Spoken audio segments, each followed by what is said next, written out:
Assalamualaikum warahmatullahi wabarakatuh. Perkenalkan, nama saya Ibni Hidayat, NIM 181410. Baiklah, di sini saya akan mendefinisikan enterprise arsitektur menurut para ahli. Yang pertama, menurut California Enterprise Architecture Department of Technology adalah sebuah aset dengan informasi strategis yang mendefinisikan bisnis. Informasi yang diperlukan untuk mengoperasikan bisnis, teknologi yang penting untuk mendukung kebutuhan bisnis, dan proses transisi yang penting untuk mengimplementasikan teknologi baru sebagai respon terhadap kebutuhan bisnis yang berubah. Yang kedua, menurut Stockholder, Enterprise Architecture merupakan deskripsi dari misi stockholder yang di dalamnya termaksud informasi, fungsionalitas atau kegunaan, lokasi organisasi, dan parameter kinerja. Arsitek enterprise menggambarkan rancang untuk mengembangkan sebuah sistem atau sekumpulan sistem. Apa itu enterprise arsitektur? Arsitektur perusahaan atau enterprise arsitektur adalah praktik pendokumentasian elemen-elemen strategi bisnis, business case, model bisnis, serta teknologi, kebijakan, dan infrastruktur yang membentuk perusahaan. Baiklah, yang ketiga ada cakupan EA. Yang pertama ada Enterprise Strategic Goals, Objectives and Strategies. Yang kedua, Meeting Stockholders Requirements. Yang ketiga, menyelaraskan TI dengan visi bisnis. Yang keempat, mengekstrak informasi dari enterprise data tepat waktu.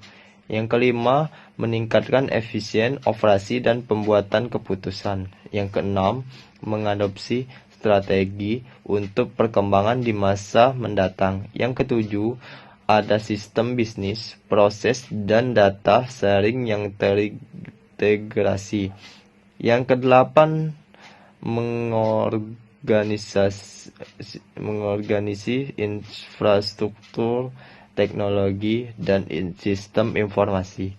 Yang kesembilan, memastikan integrasi, kualitas, konsisten, dan keamanan data. 10. Mengurangi duplikasi dan kompleksitas data.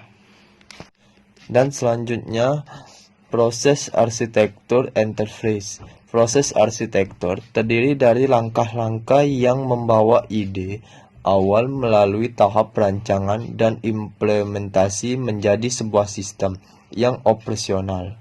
Dalam semua tahapan proses arsitektur, komunikasi yang jelas dengan dan antara stakeholder menjadi penting. Selanjutnya, manfaat arsitektur enterprise. Yang pertama, menyediakan suatu mekanisme yang memungkinkan komunikasi tentang elemen-elemen arsitektur enterprise di antara organisasi bisnis dan TI dan berfungsi sebagai enterprise. Kedua, menghasilkan informasi yang terpusat, stabil, dan meningkatkan konsentrasi, ketelitian, ketepatan waktu, integritas, kualitas, ketersediaan, akses, dan pembagian informasi yang dikelola lintas enterprise. Ketiga, informasi berkualitas dan tepat waktu yang disediakan oleh enterprise arsitektur untuk menanggapi kekuatan perubahan dan membuat keputusan yang lebih baik. Dan yang terakhir, memungkinkan organisasi untuk mengurangi duplikasi dalam informasi. Selanjutnya, hambatan pengembangan arsitektur enterprise. Yang pertama, perencanaan jauh lebih komprehensif dan kaku daripada kebiasaan manajemen. kedua, kekurangan metodologi atau teknik untuk membuat perencanaan. Yang ketiga, keberhasilan tim arsitektur enterprise tergantung pada budaya organisasi yang bersedia bersifat arsitektur driven. Mungkin inilah yang bisa saya sampaikan. Apabila saya ada salah kata, saya minta maaf. Kepada Allah saya mohon ampun. Saya akhiri. Wassalamualaikum warahmatullahi wabarakatuh.